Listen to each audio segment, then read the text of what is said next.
आज की कहानी है बांझ। ये कहानी केवल एक औरत की कहानी नहीं है, बल्कि इस समाज की कई सारी औरतों की ये कहानी है जो इसी प्रकार के दुख में अपनी जिंदगी तबाह कर लेती है। बांझ कहानी शुरू होती है, काशी, वाराणसी या बनारस जो भी कहे, मेरे महादेव की नगरी है। एक बार वहां जाओ तो भोले के रंग में बीन रंग के रंग रंग जाओ। महादेव सबकी सुनता है, पर देता तब है जब उसका सही वक्त हो। सब्र होना चाहिए आप में। आज जो कहानी है वो हमारे समाज की पिछड़ी हुई सोच है।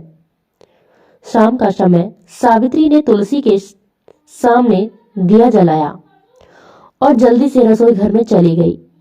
उसकी सासू माँ का उपवास था और माता को भोग लगाना था, पर उसने आज थोड़ी देर कर दी थी।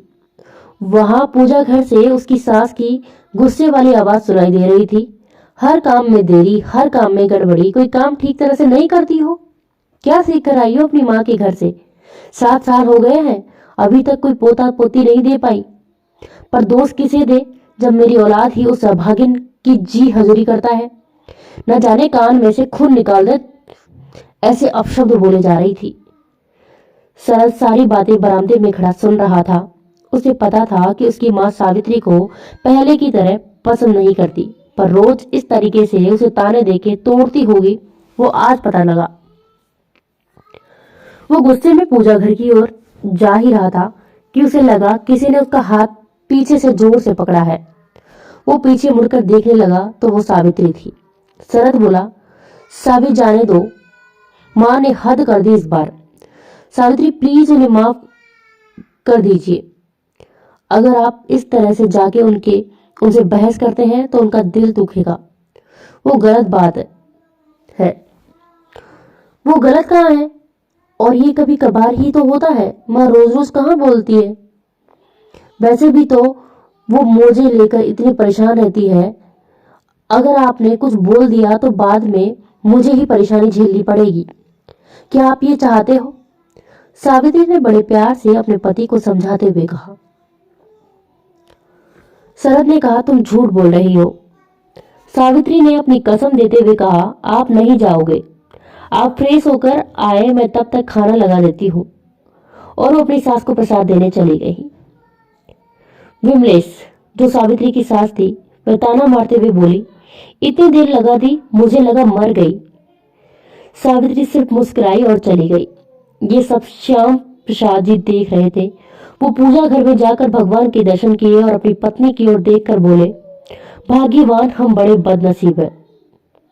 विमलेश, क्या हुआ? अब वो चिढ़कर बोली, हमें कोई बेटी नहीं दी भगवान ने। श्याम प्रसाद जी बोले। विमलेश, बेटा तो दिया है, और वो भी श्रवण कुमार जैसा। वो गर्व से बोली। श्याम प्रसाद, हाँ, पर बेटी दी होती तो बहू की तकलीफ मुझे समझ आती। जो ताने तुम रोज रोज उसे देती हो वो हर वक्त मरती है। तुम्हारे इस रवैये की वजह से मोहल्ले वाले भी उससे तुम्हारे लहजे से ही बात करते हैं, और वो आह भर के वहां से निकल गए। सब खाना खा रहे थे, पर बेमन से सब अपनी अपनी सोच में डूबे हुए थे। सब ने खाना खा लिया। शरद अपने कमरे में चला गया और विमलेश जी और श्यामा प्रसाद जी अपने कमरे में, और सावित्री बर्तन मांजने के लिए चली गई। तभी विमलेश जी का फोन बजा। जब नंबर देखा तो वो खुश हो गए और फोन रिसीव करके बोली, बोल छोटे, बड़े दिनों बाद अपने जीजी की याद आई है। वीरम, याद करने के लिए तुमको पहले भूलना पड़ेगा, और कोई भला अपनी माँ जैसी जीजी को कैसे भूल सकता है। विमलेश ने जब ये सुना तो उसकी आंखों से आंसू निकल गए और अपनी आवाज को ठीक करके बोली, चल पगले, अपनी जीजी को रुलाएगा क्या? बोल, किस लिए फोन किया? वीरम, जीजी बहू की गोद भराई का मुहूर्त 5 दिन बाद का निकला है, और ठीक 20 दिन बाद हमारी कंचन की शादी तय हुई है। कल जयपुर की टिकट बुक करवा दी है। यहाँ के सारे बड़े काम और खरीदारी आपको ही करनी है, तो आप आ जाओ। और शरद और बहू की टिकट 4 दिन के बाद करवा देंगे।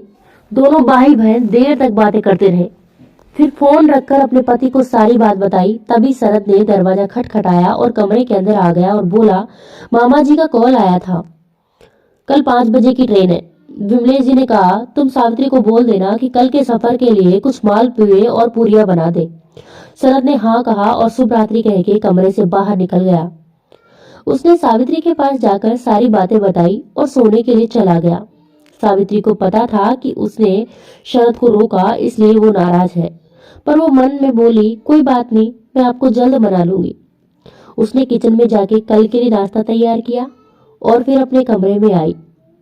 शरद सो रहा था, उसे चादर उड़ाकर वो खिड़की के पास जाके बैठ गई और आधे खिले चंद्रमा की ओर देखकर बोली, आप और मैं एक से हैं, फर्क सिर्फ इतना कि आप 15 में दिन पूरे हो जाते हो और मैं पूरी होकर भी अधूरी।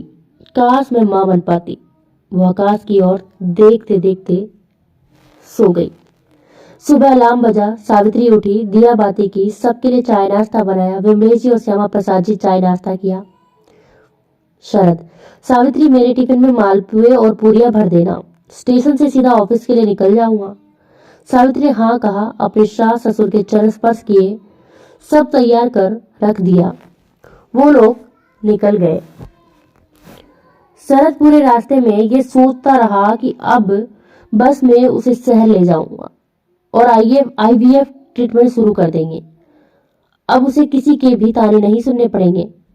सुबह 5 बजे दूर कहीं मंदिर में झालर और शंखनाद और आरती की धुन सुनाई दे रही थी, पर सुकून की जगह उसे आज बेचैनी हो रही थी। पर उसे ध्यान नहीं दिया और काम में लग गई। करीब 10 बजे उसका दरवाजा किसी ने खटखटाया। सावित्री ने देखा तो चंचल थी, उसकी सहेली। चंचल, ऐसे क्यों बोल रही है, आना नहीं तुमको? सावित्री, कहाँ? गंगा मौसी के वहां गोद भराई में उन्होंने खास तुमको बुलाया है। सावित्री ने कहा, मुझे नहीं आना, अब लोगों के ताने सुनने की मुझ में ताकत नहीं। और वो क्यों मुझे खास बुलाने लगी? पगली, तेरे हाथ से ही वो गोद भराई करवाना चाहती है, फिर जब उनकी बहू की गोद भराई हो जाए तब उस जगह वो तुमको बिठाएगी और वो ही चुन्नी तुझे उड़ाकर सगुन का सिक्का और कुछ गेहूं तेरी झोली में डालेगी, जिससे तेरी भी जल्दी गोद भराई हो। चंचल ने कहा। सावित्री की आंखें नम हो गई। चंचल ने उसे फटाफट तैयार किया और वो दोनों गंगा मौसी के घर पहुंच गए। उन दोनों को देखकर वहां की औरतें फुसफुसाहट करने लगी। एक औरत कहा, इसे किसने बुलाया है? दूसरी औरत ने कहा, खुद का तो बच्चा है नहीं और नजर लगाने आ गई। तीसरी औरत ने कहा, बाज है ये, इसकी शक्ल देखना भी अपशकुन है, पता नहीं आज हमारा भी दिन खराब करेगी। फिर किसी की आवाज आई, मैंने सुना है उसकी सास अपने बेटे के लिए लड़कियां देख रही है, इस बांझ का जल्द से छुटकारा मिल जाएगा हमें। और वो लोग हंसने लगे। एक औरत सामने आई और कहा, क्या तुम्हारे अंदर रत्ती भर समझ नहीं? पुजारी भी एक बांझ की शक्ल देख ले तो वो भी फिर से नहाने चला जाता है। गंगा माँ ने तो बुलाया, पर तुम क्यों आई? तुम एक बांझ हो। बांझ, तुमको देखने से अच्छा बिल्ली रास्ता काटे वहीं से चली जाए।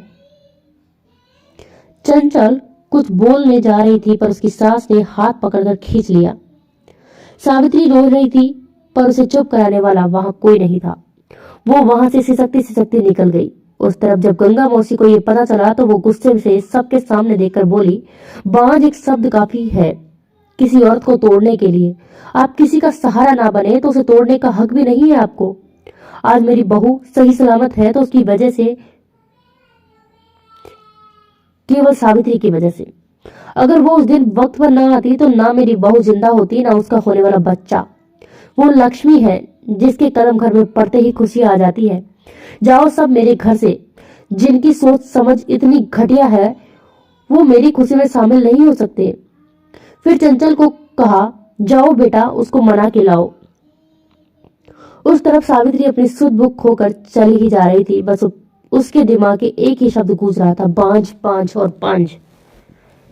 घाट पर खड़े होकर वह मन में बोली, हे महादेव, इस बार बांझ रखा, पर अगले जन्म में मेरे साथ ऐसा मत करना। मैं आ रही हूँ तेरे पास। मुझे पता है आत्महत्या करना पाप है, पर मेरे सहने की बस इतनी ही सीमा थी जो आज पूरी हुई है। हे माँ गंगे, तुम मुझे खुद में समा लेना। और वो कूद गई। जिस जगह से वो कूदी थी वहां का बहाव बहुत तेज था। जब वहां खड़े लोग बचाते तब तक वो बहुत दूर जा चुकी थी। करीब 1 घंटे बाद गोताखोरों को उसका शव मिला। जब पोस्टमार्टम रिपोर्ट आई तो पता चलता कि वो प्रेग्नेंट थी, वो पेट से थी। समाज का अंधविश्वास और लोगों को गिराने की सोच ने 2 मासूमों की जान ले ली थी। धन्यवाद दोस्तों। अगर आपको ये कहानी पसंद आई तो please like, share and subscribe my channel. Thank you.